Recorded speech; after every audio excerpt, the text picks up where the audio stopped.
Aku sih berharap jadi presiden. Kau percaya sama saya, satu hari kelak rakyat pasti memilih kamu untuk memperjuangkan haknya mereka. Makanya aku pengen jadi presiden. Lihat Gus Dur ngomong bener nggak? Transformasi Indonesia itu jadi presiden. Misalnya contoh, gimana caranya supaya orang tidak melakukan politik uang untuk jadi pejabat, untuk jadi DPR, DPRD segala macam. Gampang, gak usah berdebat. Dibuat aja peraturan. Siapapun mau jadi pejabat harus diperiksa asal muasal hartanya. Nah itu siapa bisa bikin presiden? Kalau kamu nggak senang, kamu harus keluar dari Indonesia.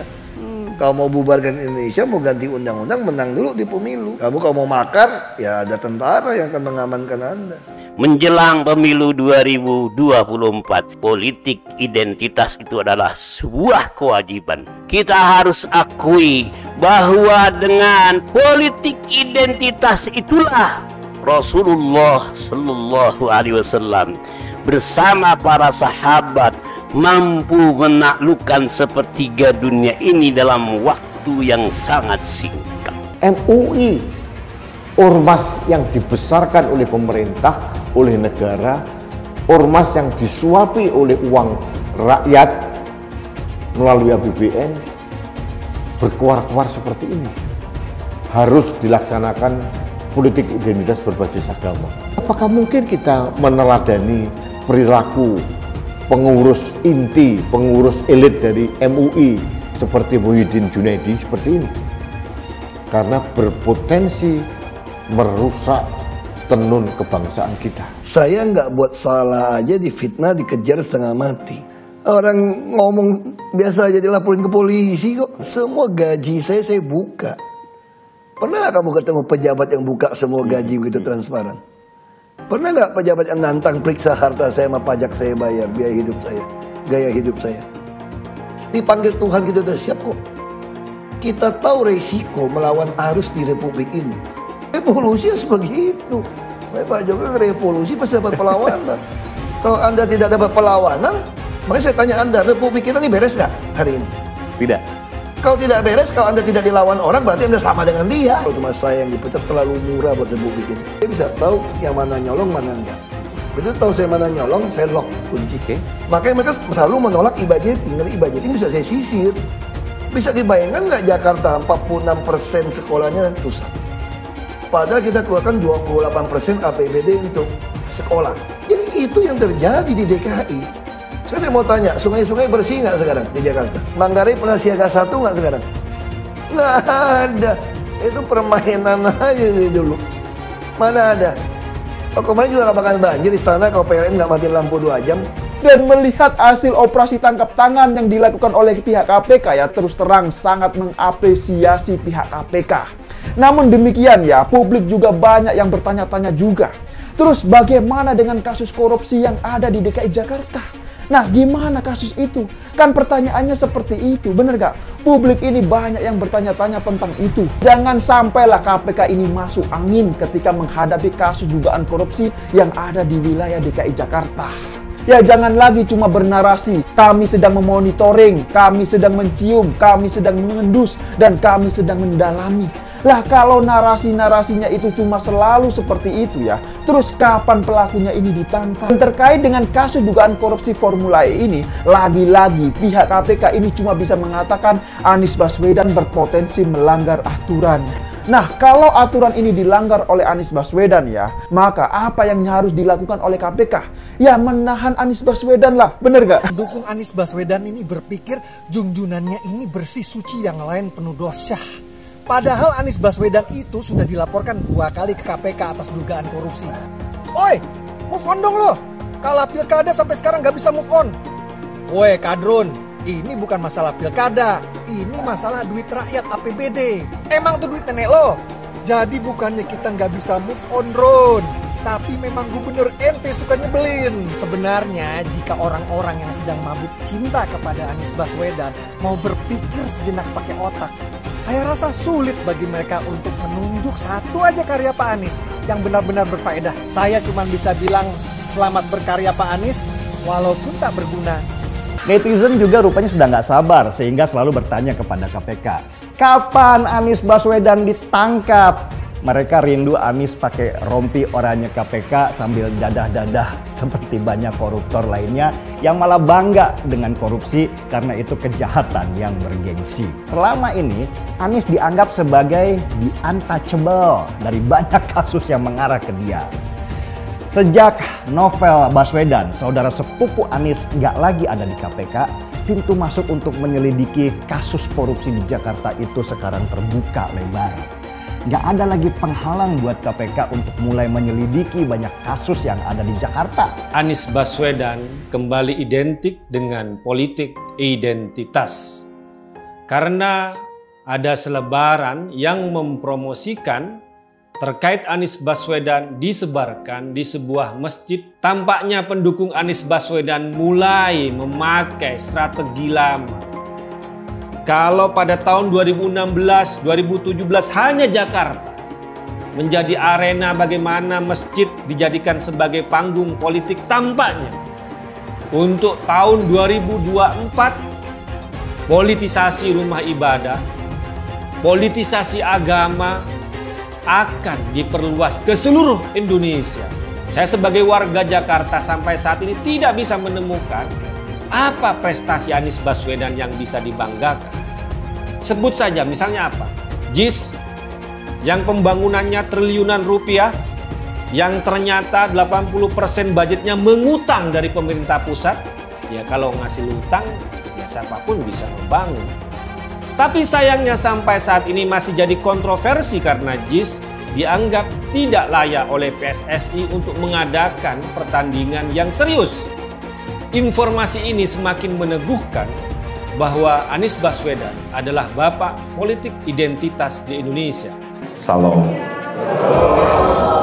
Izinkan saya menyampaikan rasa syukur bahwa berkat atas izin Tuhan Yang Maha Kuasa, dan semoga hari ini menjadi hari bersejarah yang kita akan ingat dalam perjalanan hidup kita. Gubernur, oh haleluya. Terima kasih, terima kasih, terima kasih. Saya berterima kasih kepada Tuhan selama 5 tahun kami dipimpin oleh seorang gubernur adil dalam pendidikan. Kami akan merasa sangat kehilangan. Anies Baswedan mengunjungi gereja. Yang membuat saya aneh itu justru pernyataan dari pendeta dari gereja yang bersangkutan. Malah menobatkan Anies Baswedan sebagai bapak kesetaraan. Tidak layak seorang Anies menyandang gelar bapak kesetaraan. Jangan Pak Pendeta ini mencoba menyesatkan masyarakat, mencoba memanipulasi sejarah. Jangan yang hitam dikatakan putih Pak Pendeta. Tentu saja, kasus dugaan korupsi Formula E melibatkan Anies. Ada alasan mengapa KPK harus memanggil dan menanyai Anies. Anies dalam berita korupsi itu oleh mereka dianggap sebagai pembangunan citra negatif bagi Anies. Belumlah, Anies sedang bersiap untuk maju sebagai capres untuk Pilpres 2024. Kalau Anies ini nggak masuk kali ini, ya sudah, mending KPK aja yang dibubarin karena nggak mampu menahan seorang Anies Baswedan. Di mana-mana yang namanya calon koruptor ketika dipanggil oleh KPK, dia itu nggak pernah mengklaim bahwa dirinya sedang membantu KPK. Nggak pernah gitu. Cuma Anies yang bisa begitu membantu KPK dengan cara masuk ke dalam penjara. Diundang untuk membantu, kami pun hadir untuk membantu menjalankan apa yang dibutuhkan oleh KPK. Isu yang sedang didalami akan bisa menjadi terang benderang dan memudahkan dalam KPK menjalankan tugas. Bapak Ibu, saudara-saudaraku, akhir-akhir ini ramai sekali ceramah seorang yang melarang kita untuk berteman dengan orang dari agama lain. Sudah 77 tahun negara Kesatuan Republik Indonesia merdeka. Bisa-bisanya masih ada ungkapan yang keluar seperti ini. Saya ingatkan, jangan ada lagi politik identitas. Jangan ada lagi politisasi agama. Hukum harus ditegakkan seadil-adilnya tanpa pandang bulu. Dilarang memilih pemimpin non-muslim, memilih pemimpin yang seiman, memenangkan Anies Baswedan sebagai gubernur. Memilih bukan mempertimbangkan kualitas orangnya, kemampuan orangnya. Jadi ketika masyarakat DKI mau nuntut, sebagai gubernur, kerjanya yang bener dong. Mungkin dijawab, kan dulu lo milih gua karena agama, bukan karena kemampuan gua, bukan karena gua punya prestasi, bukan karena gua punya integritas. Sekarang kenapa nuntut? Kenapa pelayan publik, pelayan rakyat? Masa nyarinya susah? Kadang butuh rumah sakit, anak butuh sekolah, ada masalah, mau ngadu kemana gitu. Kalau kekuasaan tidak memberi cinta kasih, cinta, dan dalam hal ini saya terjemah cinta rakyat dan cinta negara, pasti kasar, sembrono, dan korup. Artinya apa? Harus bisa kelola APBD di daerah dengan baik. Ya, jadi pada awal bulan Oktober 2022 nanti, masa jabatan Gubernur DKI Jakarta Anies Baswedan ini akan segera berakhir. Memang Anies Baswedan, Gubernur DKI Jakarta ini bukanlah sosok yang cakap dalam bekerja, tapi dia ini memang hanya ahli dalam berkata-kata.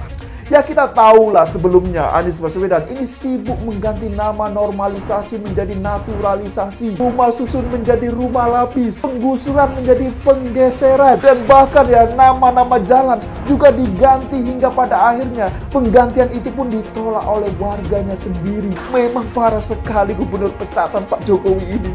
Harusnya ya pemimpin itu memberikan solusi dan bantuan kepada masyarakat. Lah kok ini malah menambah beban dan masalah coba.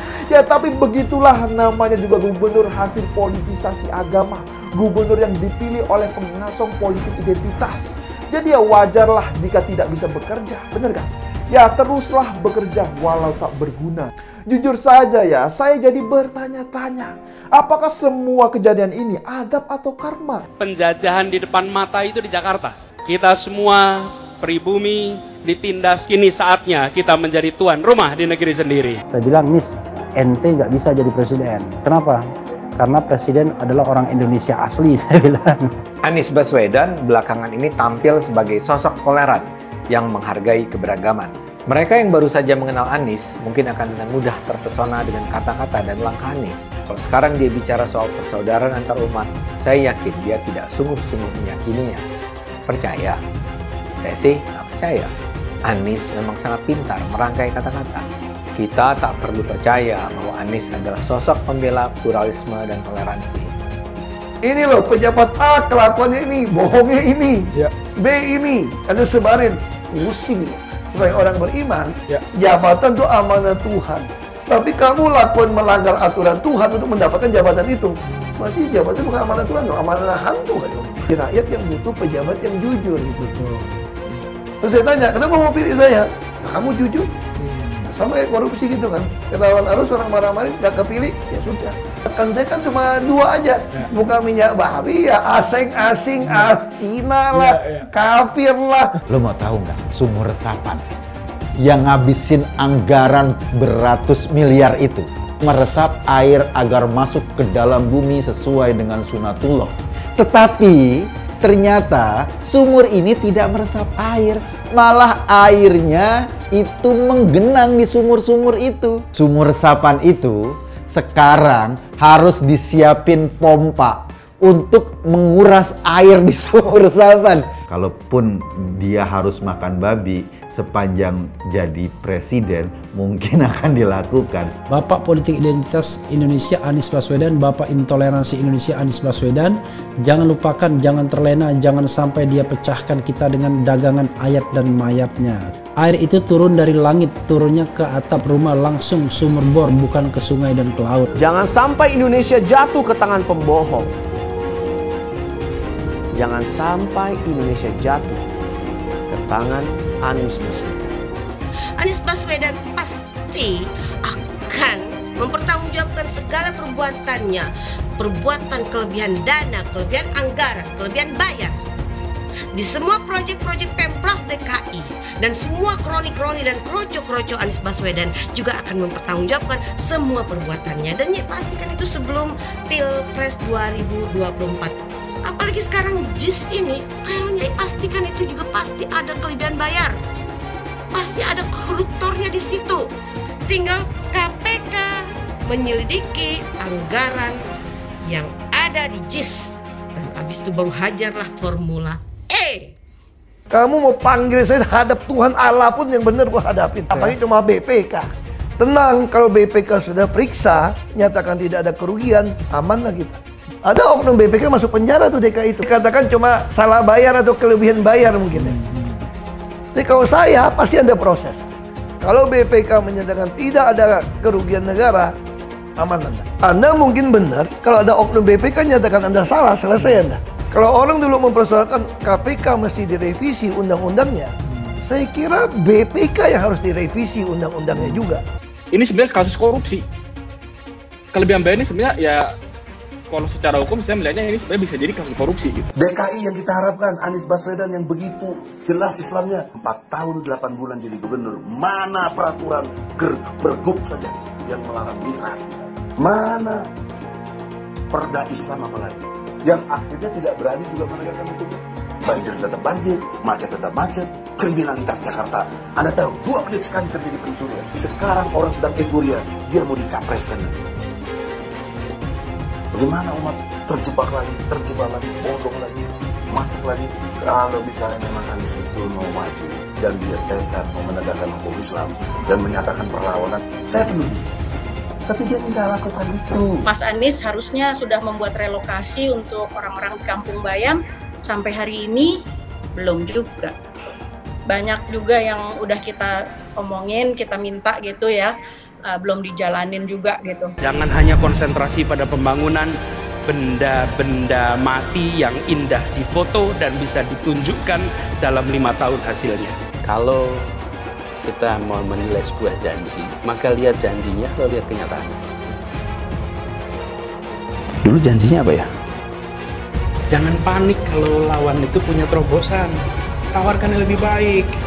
Jadi saya memang tidak sedang dalam proses menuju calon wakil presiden, Mas. Saya sedang mengikuti proses untuk menjadi calon presiden dan saya akan konsentrasi ke situ sampai proses ini selesai.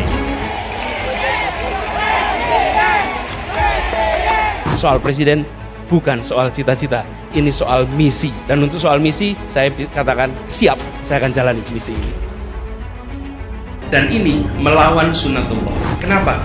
Air itu turun dari langit ke bumi, bukan ke laut. Harusnya dimasukkan ke dalam bumi, masukkan tanah. Di seluruh dunia air jatuh itu dimasukkan ke tanah. Bukan dialirkan pakai gorong-gorong raksasa ke laut. Jakarta telah mengambil keputusan yang fatal. Bukan banjir, itu memang parkir air. Bukan banjir, itu memang parkir air. Masyarakat berkeliling dengan membawa toa untuk memberitahu semuanya, termasuk sirine. KAI Bond 82 miliar. Apa alat transportasi yang dimiliki oleh hampir setiap orang? Alat transportasi yang dimiliki semua orang adalah kaki. Kalau seandainya orang Jakarta percaya Pak Anies jadi gubernur pun, saya berani jamin kok dia akan lakukan normalisasi yang sama seperti saya lakukan kok. Gak usah bohong lah. Ketika air sampai di muara, maka siap untuk dipompa ke laut. Iblis hanya menggoda orang yang beriman. Makanya jarang-jarang orang kafir kerasukan setan. Yang kerasukan setan itu orang baik-baik. Jarang, saya belum pernah nengok Cina kerasukan setan.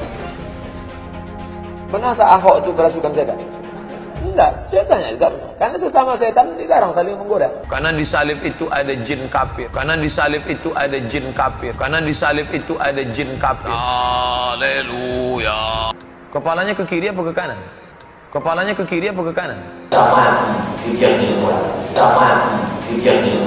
Tetap percaya salib itu lambang mulia, bukan jin. Kok ketawa? Aku nggak nyindir siapa-siapa loh. Saya nggak pernah mundur untuk kebenaran, keadilan, kejujuran. Dan peri kemanusiaan, gue gak pernah mundur. Dan gue gak pernah takut juga sama lu. Siapapun yang rasis, gue akan hadapin. Karena rasis itu tidak berperi kemanusiaan. Sama saya ditanya dulu kan, kamu nyesel gak statement kamu di Pulau Seribu sehingga masih masuk penjara? Tidak pernah nyesel. Karena saya mengatakan kebenaran. Hai semua, dengan saya Jonas Leong. Terima kasih banyak buat kalian, penonton setia yang selalu menonton di channel ini. Saya secara personal sangat menghargai waktu kalian. Dan saya sudah menganggap kalian sebagai family karena kalian selalu support di channel ini. Bagi kalian yang selalu menuliskan opini kalian di kolom komen, saya baca komen kalian satu persatu.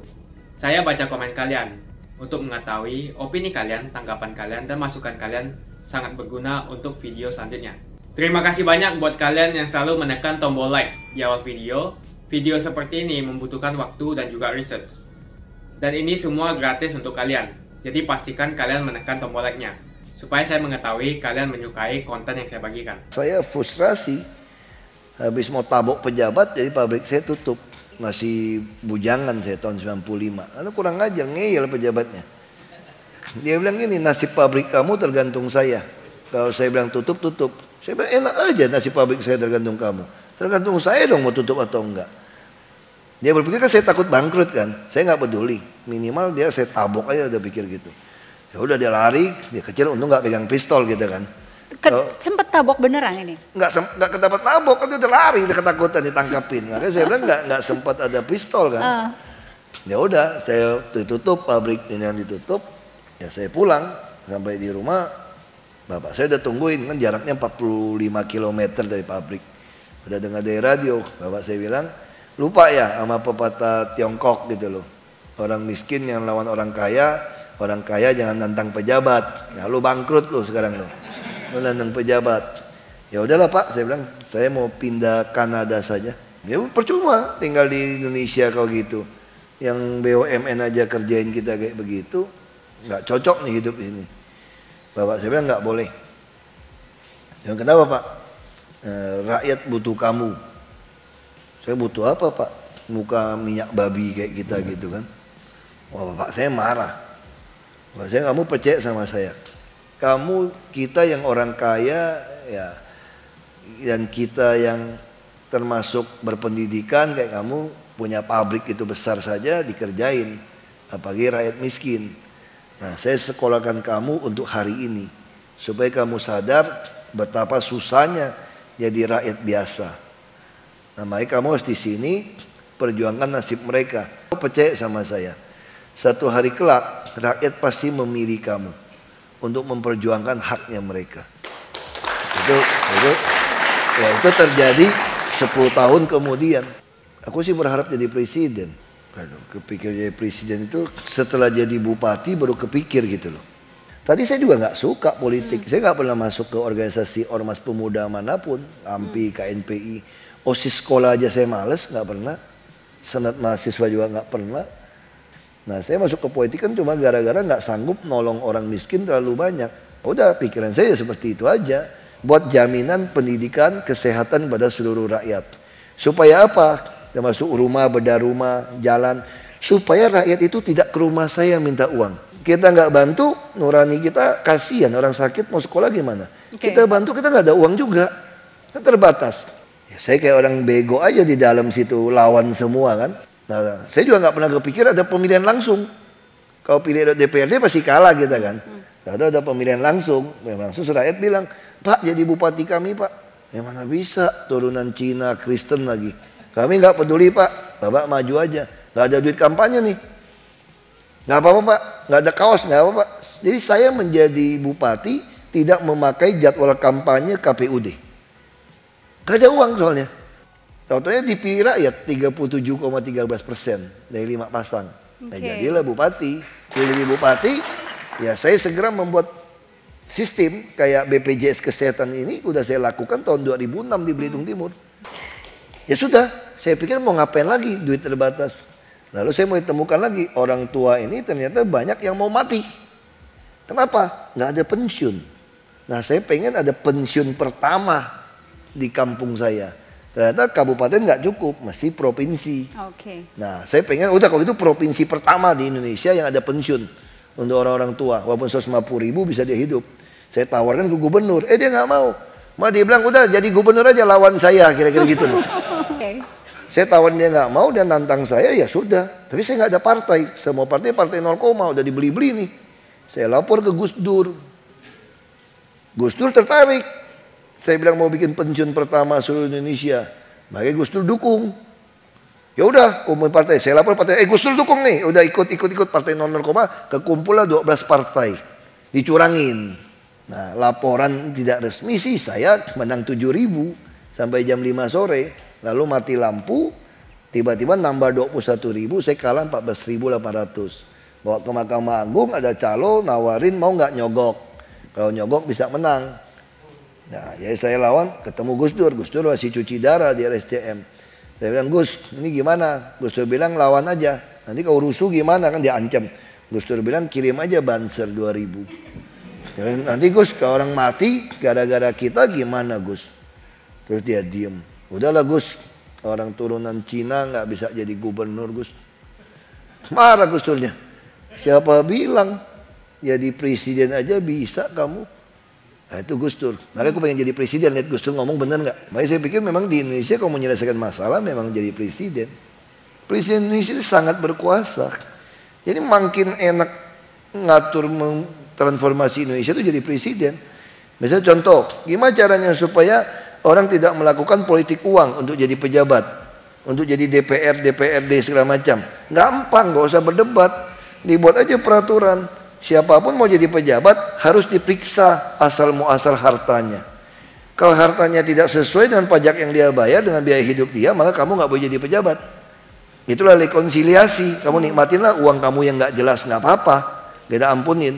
Tapi kamu nggak boleh jadi pejabat, sehingga lapangan tanding jadi pejabat itu jadi rata.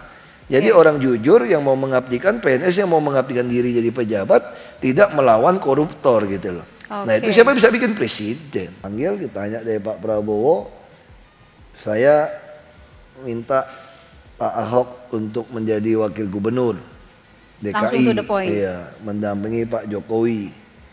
Lalu kata Pak Prabowo, ini tugas negara Pak Ahok. Wah ini udah berat nih kalau ngomong tugas negara. Ini tugas negara apa? Kata Pak Prabowo, saat ini sebetulnya tuh rakyat itu sudah tidak percaya ada pejabat yang jujur. Dipanggil, ditanya dari Pak Prabowo, saya minta Pak Ahok untuk menjadi wakil gubernur DKI, iya, mendampingi Pak Jokowi. Nah ini kami mau ditaruh di situ supaya kebangkitan kepercayaan rakyat bahwa masih banyak pejabat yang bekerja sungguh-sungguh ada gitu loh. Nah kami udah cari, kami temukan Pak Jokowi dan Pak Ahok ini ya dekat lah umurnya juga ya masih kepala 6 lah lahirnya gitu kan. Nah Anda mungkin berdua cocok untuk jadi model di Jakarta. Model apa? Untuk mempertontonkan melawan sebuah stigma di masyarakat bahwa tidak ada pejabat yang bekerja keras, tidak ada pejabat yang tidak korupsi, tidak ada pejabat yang memikirkan rakyat. Itu tuh tidak betul gitu loh. Ngomong-ngomong PDIP juga setuju. Terus maju juga dia pikir nggak mungkin menang lah. Lawan Pak Fauji Bowo mana mungkin menang kan. Udah pesimis tuh waktu birokrat dari PNS segala macam. Tapi nggak apa-apa lah. Minimal pernah nyalon. Gimana cara ngatasi rumah susun, gimana cara ngatasi macet, orang dengar. Walaupun nggak jadi pun orang sudah tahu. Ya udah, apalagi pas masuk putaran kedua kan semua partai gabung kan. Kita juga berpikir nggak mungkin menang. Nggak apa-apa, minimal pernah ngalahkan Fauji Bowo sekali putaran pertama, kan udah lumayan kan. Putaran kedua, nggak tahu masuk ke sini. Ya udah teman saya bilang mesti istighfar 3 kali kamu. Ya kan tadi kita berpikir Pak Jokowi tidak mungkin nyalon presiden. Ya siapa kepikir sih dalam waktu belum 2 tahun udah nyalon presiden, ya kan? Beliau juga nggak kepikir kali jadi calon presiden kan. Saya bilang, mana pernah kepikir Pak, Bapak hari ini mundur, dimundurkan, diberhentikan sementara, ya nanti saya jadi PRT gubernur. Ya saya juga mana kepikir capres kata beliau kan. Ya ini ada yang ngatur lah. Saya bilang ada yang ngatur Pak. Oh iya saya pasti percaya ini ada yang ngatur. Misalnya orang tuntut kita dilaporin ke PBB bahwa saya melanggar hak asasi manusia, memindahkan orang dari Waduk Pluit. Pertanyaan saya, kalau ini air ketinggian laut kalau lagi pasang 2,8 meter. Ini ada 7.000 kakak, ada 17.000 orang. Kalau tembok yang begitu tipis ini roboh, itu tsunami kecil nggak di waduk ini? Lu mati ribuan orang, melanggar HAM nggak? Melanggar HAM juga kata kamu. Saya pindahkan dia baik-baik ke rusun. Belum pernah saya tanya di dunia ada negara mana yang membuat sebuah pemindahan besar-besaran Yang Anda cuma bawa badan saja. Piring, alat TV, kulkas, semua saya siapkan sampai ranjang. Dari tempat Anda yang bahaya bisa mati. Masa saya pindahin orang bilang melanggar HAM? Lalu orang menduduki tanah negara, dia minta ganti uang 3 juta per meter. Dari mana dasar hukumnya? Ya kalau kamu nggak marah, aku juga bingung. Eyel, ya pasti marah dong. Kalau kamu nggak senang, kamu harus keluar dari Indonesia. Kalau mau bubarkan Indonesia, mau ganti undang-undang, menang dulu di pemilu. Itu yang kita pilih kan. Kamu kalau mau makar, ya ada tentara yang akan mengamankan Anda. Sederhana aja. Hai teman-teman, kalian tahu tidak? Saat ini kita dengan gampangnya bisa memiliki saham global seperti perusahaan Google, Apple, Facebook, dan lainnya. Kalian tinggal klik link di kolom deskripsi, lalu lakukan registrasi. Dan Anda semua berkesempatan untuk langsung mendapatkan welcome bonus. Kalian akan diberikan 1 saham gratis secara acak sebagai welcome bonus. Seperti saham Tesla, Apple, Facebook, atau saham dunia lainnya. Menarik bukan? Cukup 1 klik, kamu bisa investasi dengan mudah tanpa ribet. Tanpa dikenakan fee atau komisi. Cocok untuk investor pemula. Canggih dan gampang kan? Yuk daftar hari ini sebelum promo welcome bonus ditutup. Kenapa investasi di saham global? Karena jika kita lihat kenaikan saham global di tahun belakangan sangatlah fantastis dan mempunyai peluang yang sangat bagus ke depannya. Kalian juga berkesempatan untuk mendapatkan saham yang nilainya hingga $1.000 atau 15 juta rupiah. Registrasi dengan menekan link di kolom deskripsi untuk mendapatkan welcome bonus dan saham gratismu. Sebelum saya tutup, jangan lupa like video ini.